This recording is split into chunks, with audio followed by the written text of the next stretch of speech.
The fundamental fragility of the German war economy in the 20th century lay not in its steel mills or its engineering plants, but in the microscopic chemistry of its topsoil.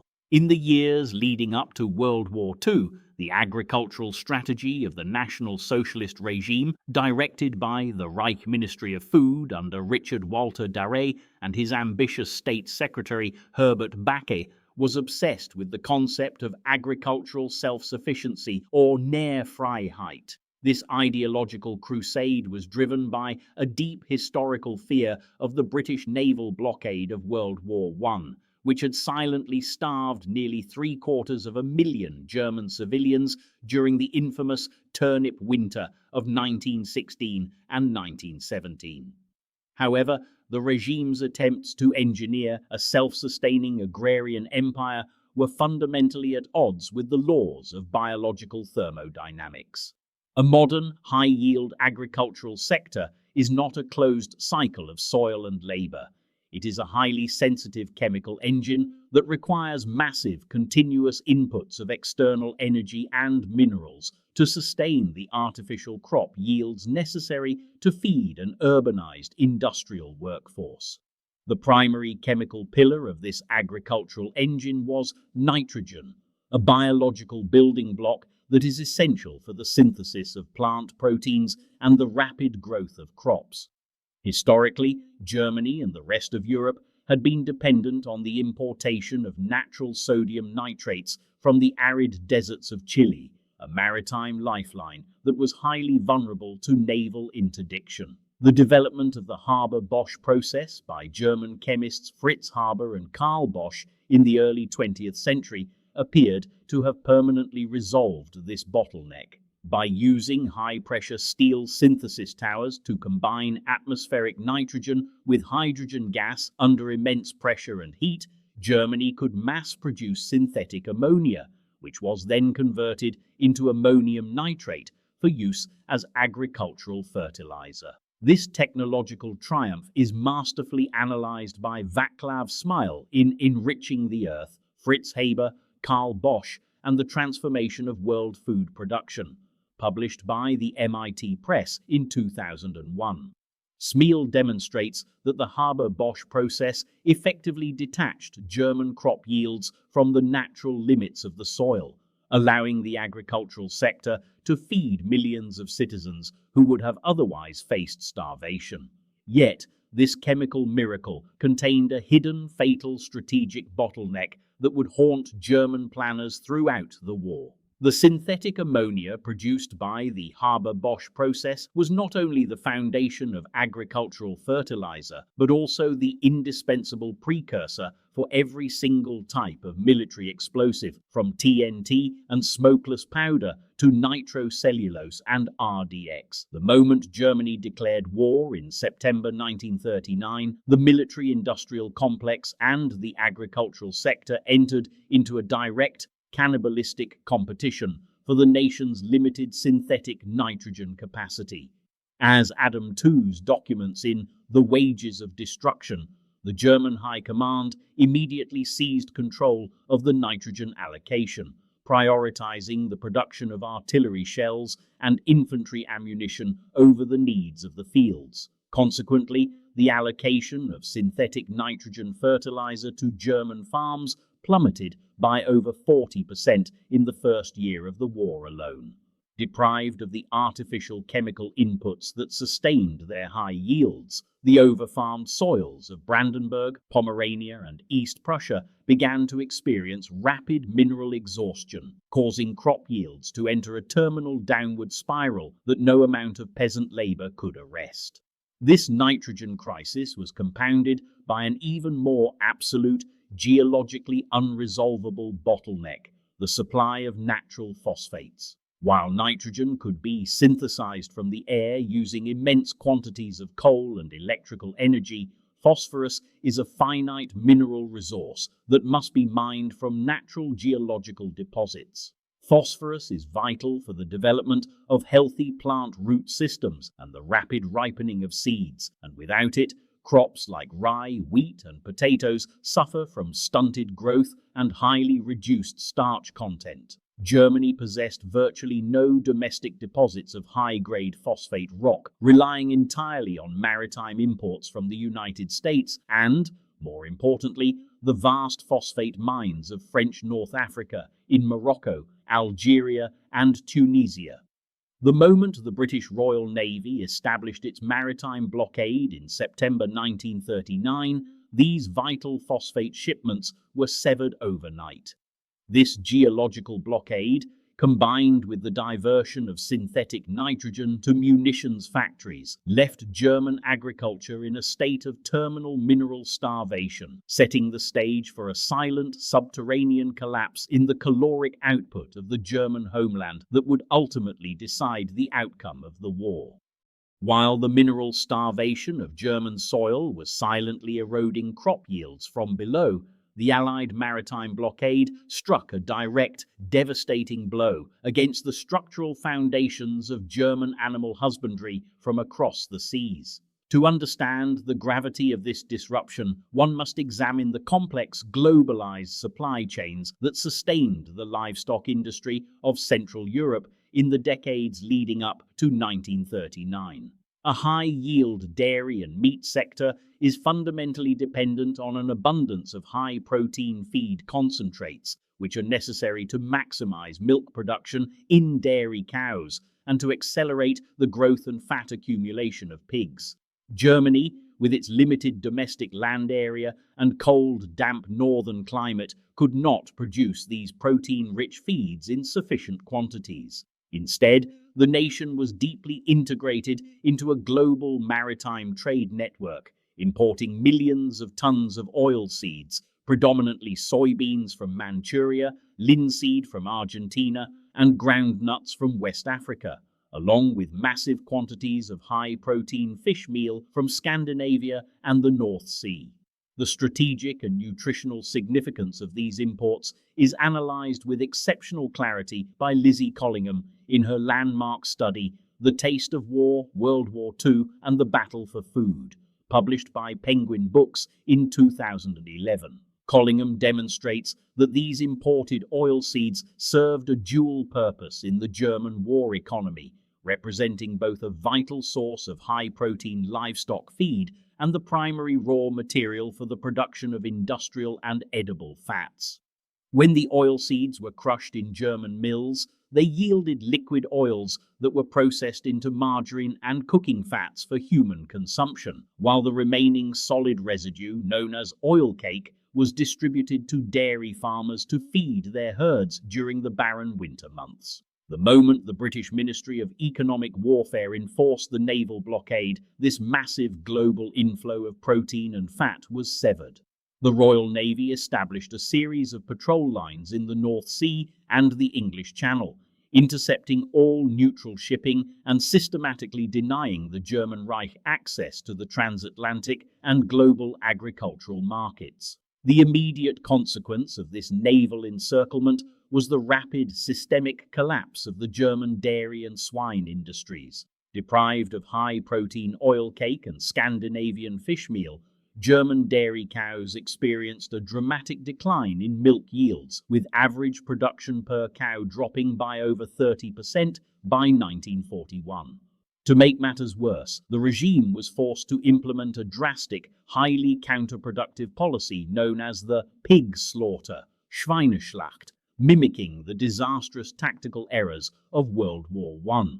Because pigs compete directly with humans for the consumption of grains and potatoes, a nation under blockade cannot afford to feed a massive swine population. The Reich Ministry of Food ordered the systematic slaughter of millions of pigs to conserve grain supplies for direct human consumption, a measure that provided a temporary abundance of pork on the domestic market, but resulted in a permanent, catastrophic reduction in the nation's long-term supply of animal fats and proteins. This structural loss of animal fats represented the true Achilles heel of the German kitchen. Fat is not merely a source of concentrated calories, it is a vital biological fuel that is essential for the physical endurance and thermal regulation of industrial workers operating in cold, unheated factories. As the blockade dragged on, the German population was subjected to a severe progressive fat and butter rationing regime that eroded the physical stamina of the workforce. Margarine production, heavily reliant on synthetic processes and the limited looting of occupied European oil reserves, could not begin to cover the deficit. The German citizen was trapped in an unyielding biological vice. As the mineral-starved soil produced less grain and potatoes, the fat-starved livestock produced less meat, milk and butter, transforming the simple preparation of a daily meal into a desperate, exhausting struggle for basic caloric survival. The failure of the German agricultural sector to achieve domestic self-sufficiency forced the National Socialist regime into a state of ideological and criminal radicalization, culminating in the formulation of the most cynical logistical conspiracy of the 20th century, the Hunger Plan, Backe-Plan.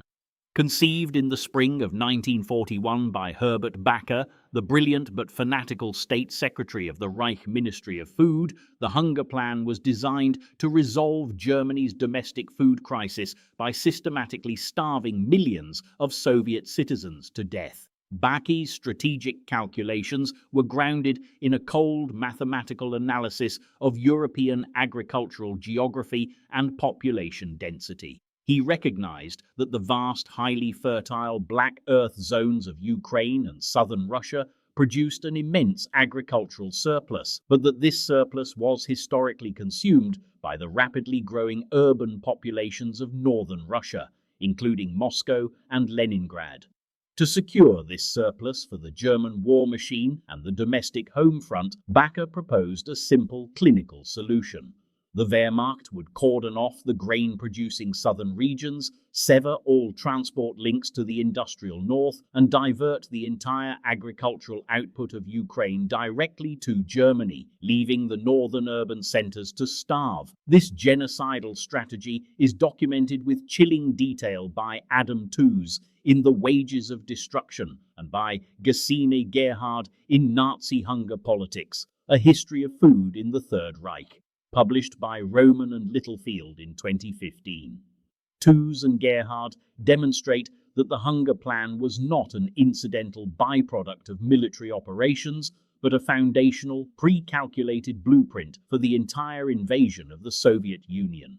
In the official guidelines issued to economic and military staff on May 23, 1941, Backe's planners explicitly stated that the war could only be continued if the entire Wehrmacht was fed at the expense of Russia, and that as a consequence, many tens of millions of people in the non-surplus territories would inevitably starve to death. This was the dark ideological core of Operation Barbarossa, a war of colonial plunder designed to solve a biological and thermodynamic deficit in the German kitchen by executing the systematic depopulation of the Soviet interior. However, when the panzers rolled across the border on June 22, 1941, the clinical mathematics of Backe's plan immediately collided with the unyielding realities of physical geography and military resistance. The Soviet Union did not collapse in a matter of weeks, as the German General Staff had confidently predicted, and the Red Army executed a highly effective scorched earth campaign as it retreated eastward, destroying grain silos, burning crops in the fields, and disabling agricultural machinery. More importantly, the German transport system, reliant on an overstretched and gauge-handicapped railway network, was physically incapable of moving millions of tons of Ukrainian grain back to the Reich, while simultaneously carrying the ammunition, fuel and reinforcements needed by the frontline combat divisions. The Wehrmacht's motor transport columns, suffering from an acute shortage of rubber tires and spare parts, could not bridge the gap between the rural Ukrainian collectives and the railheads. As a consequence of these logistical bottlenecks, the Hunger Plan failed to deliver the massive empire-saving agricultural surplus that Backe had promised. While the German occupation authorities succeeded in starving over 1 million citizens during the brutal siege of Leningrad and causing the deaths of millions of Soviet prisoners of war, through deliberate nutritional deprivation, they could not systematically extract and transport the grain of Ukraine back to the kitchens of Berlin and Hamburg. Instead of finding a lush, highly productive agricultural colony, the German occupiers found themselves running a desolate, ruined territory where the local peasantry had fled into the forests to join the partisan movement, sabotaging agricultural production and turning the Ukrainian countryside into a violent, resource-draining battlefield. The desperate attempt to solve Germany's caloric deficit through colonial plunder had failed, leaving the Reich trapped in the same unyielding biological vice that had strangled it during the First World War. The failure of the Ukrainian grain grab ensured that by the midpoint of the war, the German home front was locked in a state of terminal, progressive biological exhaustion. Unlike the United States or Great Britain, which were backed by the limitless agricultural capacity of the Americas and a highly efficient maritime convoy system, Germany was forced to ration its remaining domestic food supply with increasing severity. This rationing was not merely an administrative inconvenience. It was a highly calculated, desperate attempt to manage a permanent, systemic caloric deficit across an entire population.